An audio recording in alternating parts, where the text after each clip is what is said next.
Mère Russie Dramaturgie Chapitre 8, Séquence de rêve de Charlie @Séoul, Corée du Sud, épisode 2, 16 avril 2021. Direction de la cible marquée et non vers l'ouest, dont ils auraient su quelle était la bonne direction s'ils avaient lu la carte correctement. Nous avons marché, non pas tactiquement mais avec laxisme, sans observer aucune règle, réglementation ou restriction militaire. Les autres marchaient si près les uns des autres qu'une seule grenade à main aurait pu les éliminer tous. Au lieu de laisser de l'espace entre les membres de l'équipe, ils ont agi comme s'ils marchaient vers un terrain de camping pour faire griller des guimauves et raconter des histoires de fantômes une fois la nuit tombée. Ils ne se comportaient pas comme une tâche militaire chargée d'accomplir une mission du monde réel qui affecterait grandement ceux qui attendaient l'apparition des libérateurs. Nous avons marché pendant une trentaine de minutes avant que l'un des civils se soit plaint de l'odeur. Le chef nous a permis une pause d'environ 1 heure. 8 d'entre eux étaient assis étroitement ensemble et fumaient à la chaîne, parlant fort. À tout moment, les étincelles de leurs cigarettes pourraient déclencher un incendie de forêt. Personne ne semblait se soucier beaucoup de quoi que ce soit, en particulier en termes de couverture et de dissimulation, de mouvement des troupes, de discrétion ou de survie. Périodiquement, quelques-uns de mes coéquipiers me regardaient, disaient quelque chose dans les langues qu'ils parlaient et revenaient à ce qu'ils faisaient. Ni le chef ni ses assistants ne m'avaient demandé ni à Mère Russie un conseil militaire. Ou s'ils l'avaient fait, je n'y prêtais pas attention et Mère Russie était trop ivre pour comprendre. Les 8 d'entre eux se sont assis et ont bavardé en plein air, sans protection. Ils ont continué à fumer, la traînée de fumée indiquant à tous les adversaires notre emplacement exact. En règle générale, les soldats devaient travailler dur pour localiser leurs adversaires, mais ce n'était pas le cas chez nous. Nous informions librement n'importe quel adversaire de l'endroit où nous nous trouvions. Mère Russie s'excusa du groupe, marcha 50 mètres vers l'ouest et pissa. Il pencha la tête vers le groupe et dit quelque chose en russe. Puis il s'est effondré. Au début, nous avons pensé qu'il était juste un drôle. Il plaisantait souvent. Ses jambes tremblaient légèrement. Plusieurs de ses copains l'ont vu mais s'en fichaient. 5 minutes passèrent, puis 10, puis 30. À ce moment-là, le chef a crié aux Russes endormis. Mère Russie avait cessé de trembler. Il gisait sans vie. Puis l'idée qu'il pourrait être mort est venue à l'esprit de tout le monde. Nous sommes allés là-bas lentement, le chef, ses assistants et la moitié du groupe. J'étais quelque part au milieu et les autres étaient à l'arrière. Nous nous tenions dans une formation en fer à cheval. Mère Russie faisait face au sol. Il n'était pas tombé en arrière mais s'était plutôt effondré en avant. Ses bras et ses jambes étaient écartés sur ses côtés dans une position étrange. Il ne respirait pas. Une mousse blanchâtre effrayante coulait de sa bouche. Nous nous sommes tenus en silence et avons regardé, d'autres ont continué à fumer en chaîne. Le chef a poussé l'épaule gauche de Mère Russie à l'aide d'un bâton qu'elle avait trouvé à proximité. Pas de réponse. Le chef a ordonné à ses assistants de renvoyer Mère Russie. Ils ont refusé. Le chef s'est tourné vers les autres. Un par un, ils ont tout refusé. Le chef m'a dit quelque chose. Elle voulait que je l'aide à retourner Mère Russie. J'ai ramassé plusieurs branches du sol à proximité. Le chef et moi en avons glissé plusieurs sous la section médiane de Mère Russie pour le soulever et le retourner. Plusieurs autres, y compris les assistants, ont crié d'horreur en voyant les yeux incolores et le nez ensanglanté de Mère Russie. Soit Mère Russie avait été mordue par quelque chose de toxique, un cobra royal peut être, soit il avait trop bu. Ou peut être que le taux d'alcool dans sa circulation sanguine était si élevé que, mélangé à l'air toxique, il l'avait fait mourir rapidement. Nous nous sommes arrêtés et avons regardé le corps sans vie de Mère Russie sans but. Nous n'étions pas perdus dans nos pensées et ne ressentions aucune peine pour l'ivrogne. Au contraire, le chef était figé sur place, et nous sommes donc restés sur place aussi.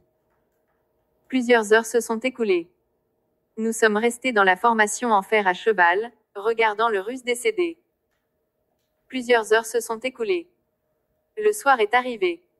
L'obscurité commença à tomber et un vent froid passa. Le chef voulait que nous couvrions nos corps avec tout ce que nous pouvions trouver à proximité.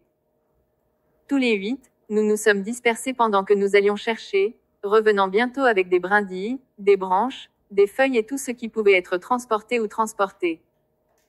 Nous avons tout placé sur la défunte mère Russie avec tous ses effets personnels à l'exception de ses armes à feu et de ses munitions. Le chef avait pris possession de ces objets. Nous sommes retournés à nos spots d'origine. Mes compagnons avaient laissé leurs armes et tout le reste derrière eux alors qu'ils s'occupaient plutôt de mère Russie. Nous avons campé au même endroit. Cela faisait presque 24 heures depuis le débarquement, et nous avions parcouru moins d'1 mile. Pendant que la dirigeante et ses assistants discutaient du statut de mère Russie avec Bunker Zulu, nous avons tout trouvé des endroits confortables pour dormir pour la nuit. Une personne a commencé un feu de joie. Nous nous sommes assis autour de lui. Tous les ennemis sauraient notre emplacement à des kilomètres de distance, notre bon tir était la seule lumière sur toute l'île rocheuse. Il n'y avait pas de garde. Nous avons tous les 8 dormi en même temps. Je suis resté éveillé aussi longtemps que j'ai pu, en maintenant un certain niveau d'étiquette militaire. J'ai pris la responsabilité de protéger les autres. Jusqu'à ce que la somnolence prenne le dessus. Puis, un peu avant minuit, après avoir veillé à protéger les 7 autres, je me suis assoupi. Au début, j'ai cru rêver en entendant les cris des loups. Je rejetais le son et m'assoupissais à nouveau. Quelques minutes plus tard, les loups hurlèrent à nouveau, semblant plus proches qu'avant. Je me suis levé rapidement et j'ai scanné la zone. Le NVG attaché à mon arme à feu principale était inutile à moins que ce que je regardais soit à portée de main.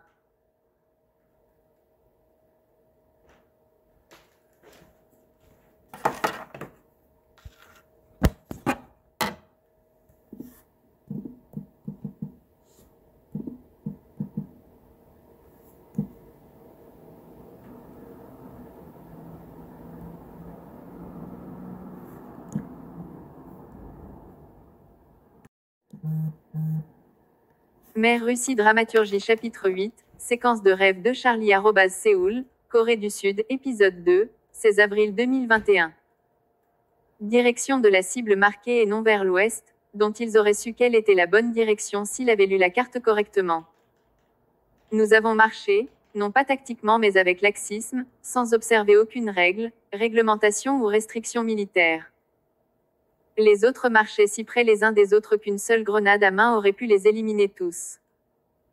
Au lieu de laisser de l'espace entre les membres de l'équipe, ils ont agi comme s'ils marchaient vers un terrain de camping pour faire griller des guimauves et raconter des histoires de fantômes une fois la nuit tombée. Ils ne se comportaient pas comme une tâche militaire chargée d'accomplir une mission du monde réel qui affecterait grandement ceux qui attendaient l'apparition des libérateurs. Nous avons marché pendant une trentaine de minutes avant que l'un des civils se soit plaint de l'odeur. Le chef nous a permis une pause d'environ 1 heure. 8 d'entre eux étaient assis étroitement ensemble et fumaient à la chaîne, parlant fort. À tout moment, les étincelles de leurs cigarettes pourraient déclencher un incendie de forêt. Personne ne semblait se soucier beaucoup de quoi que ce soit, en particulier en termes de couverture et de dissimulation, de mouvement des troupes, de discrétion ou de survie. Périodiquement, quelques-uns de mes coéquipiers me regardaient, disaient quelque chose dans les langues qu'ils parlaient et revenaient à ce qu'ils faisaient. Ni le chef ni ses assistants ne m'avaient demandé ni à mère Russie un conseil militaire. Ou s'ils l'avaient fait, je n'y prêtais pas attention et mère Russie était trop ivre pour comprendre. Les 8 d'entre eux se sont assis et ont bavardé en plein air, sans protection. Ils ont continué à fumer, la traînée de fumée indiquant à tous les adversaires notre emplacement exact. En règle générale, les soldats devaient travailler dur pour localiser leurs adversaires, mais ce n'était pas le cas chez nous. Nous informions librement n'importe quel adversaire de l'endroit où nous nous trouvions. Mère Russie s'excusa du groupe, marcha 50 mètres vers l'ouest et pissa. Il pencha la tête vers le groupe et dit quelque chose en russe. Puis il s'est effondré. Au début, nous avons pensé qu'il était juste un drôle. Il plaisantait souvent. Ses jambes tremblaient légèrement. Plusieurs de ses copains l'ont vu mais s'en fichaient. 5 minutes passèrent, puis 10, puis 30. À ce moment-là, le chef a crié aux Russes endormis. Mère Russie avait cessé de trembler.